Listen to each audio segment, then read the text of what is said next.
Bonjour, bonjour Laurent, bonjour Bob. Asseyez-vous, je vous en prie. Alors, Bob, bonjour, tu es, cofondateur de Plastic Odyssey Expédition. Donc c'est une expédition en bateau autour du monde pour réduire la pollution plastique, tant mieux. Il y en a beaucoup trop du plastique dans l'océan et lutter contre la pauvreté. Toi, Laurent, tu es président du groupe Lavarab, donc c'est un groupe d'entreprises d'insertion dont la finalité est d'accompagner le retour à l'emploi de personnes exclues, emploi et parcours de professionnalisation. Donc on va vous poser les mêmes questions. Votre constat, vous, pendant la crise, sur vos filières respectives. Laurent, sur l'emploi, sur l'insertion. Alors plusieurs constats, bonjour à tous et très heureux d'être parmi vous aujourd'hui. Plusieurs constats ont été une évidence pour nous. La première, on l'a pas peut-être assez dit, nos PME ou nos ETI sont très réactives, très agiles pour se réinventer et gérer des périodes de crise comme nous avons vécu. Et donc nous, ça s'est manifesté par plein de choses, mais notamment le fait d'avoir pendant des années visé à l'autonomie de nos cadres, faire qu'ils proposent, qu'ils fassent par eux-mêmes sans trop mettre de reporting, etc., a fait que cette agilité-là a été payante dans ces moments-là, notamment pour réinventer des métiers, proposer des évolutions de nos prestations pour maintenir le maximum de personnes en activité, quand bien même sur nos activités, il y avait beaucoup de chômage d'activités partielles qui se sont développées. Premier constat. Deuxième constat, c'est un constat avec nos ouvriers, où la relation avec ces ouvriers a été complètement modifiée, notamment ceux qui ont maintenu leur activité sur les métiers dits utiles ou essentiels. Et contrairement à tout ce qu'on peut entendre, quand on s'est déplacé auprès des équipes à 5 h du matin, à 3 h du matin, à 10 h du matin, on ne nous parle pas ni de primes, ni de quoi que ce soit. Il y avait un certain sentiment de fierté et de partager direction et collaborateurs ce moment unique et ce sentiment d'être utile à un collectif. Et ça, pour nous, ça a été aussi une révélation très forte. Et par contre, ce qui est revenu très, très fortement, c'est pas tant la notion du salaire des gens précaires qui étaient sur des métiers utiles, mais c'était sur la question du revenu. Et dans le mot revenu, il y a revient. Et parfois, ça ne revient pas toujours pour ces publics-là, cette précarité. Et ça nous a inspiré, et ça nous inspire aujourd'hui pour la suite de notre développement.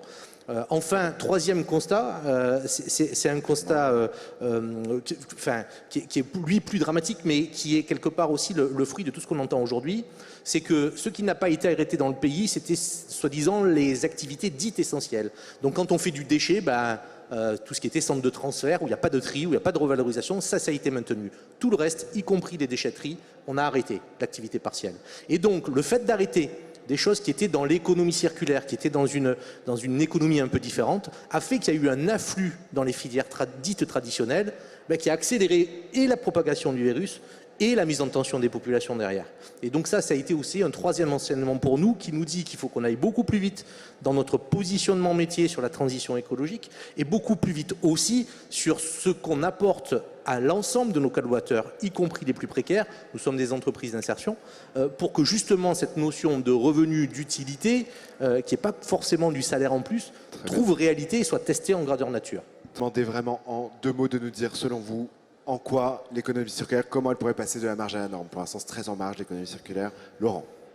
Passer de la marge à la norme, c'est l'enjeu majeur des années à venir. Sinon, le monde d'après, ça sera le monde d'avant en pire. Et on le voit déjà, parce qu'il faut rattraper le temps perdu. Et donc, ce passage à la marge implique plusieurs choses. D'abord, de changer l'approche de nos projets. Nous, on est une entreprise d'insertion, donc on nous met dans la case insertion pour les pauvres. Mais par ailleurs, on investit. On dépose des brevets, on est la première entreprise à faire du logement recyclable, du logement réemployable, RT 2012 en France. Et c'est une entreprise d'insertion qui le fait. On est aussi la première entreprise à travailler sur des ressourceries, mais qui est un vrai modèle économique. Donc tout ça, c'est changer le regard. On peut avoir plusieurs facettes dans une même entreprise. Deuxième logique, c'est la logique de vouloir, le small is beautiful n'est plus le cas général.